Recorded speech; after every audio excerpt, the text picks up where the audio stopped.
உங்கள் தந்திவன் தொலைக்காட்சியில் சின்ன திரையின் சிங்க பெண்கள் மாலை 7 முதல் 8 மணி வரை காணத் தவறாதீர்கள். காஞ்சிபுரம் மாநகராட்சி மேயருக்கு எதிரான நம்பிக்கையில்லா தீர்மானம் தோல்வியடைந்தது. காஞ்சிபுரம் மேயர் மகாலட்சுமி யுவராஜ் மீது நம்பிக்கையில்லா தீர்மானம் மீதான வாக்கெடுப்பு கூட்டம் மாநகராட்சி ஆணையர் செந்தில் முருகன் தலைமையில் நடைபெற்றது.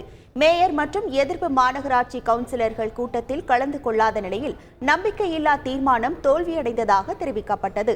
இதனைத் தொடர்ந்து மாநகராட்சி மேயராக மகாலட்சுமி யுவராஜே தொடர்வார் என தெரியவந்துள்ளது. தீர்மானம் தொடர்பாக 33 பேர் மனு கொடுத்தாங்க. அதை தொடர்ந்து அறிவிப்பு 9ஆம் தேதி அளிக்கப்பட்டு 29/7/2024 அன்று இன்று நம்பிக்கையில்லா தீர்மானம் தொடர்பான கூட்டம் நடத்த உத்தேசிக்கப்பட்டு நாங்கள் வாக்குச்சீட்டு முதல் எல்லாத்துலேயும் தயார் நிலையில் இருந்தோம்.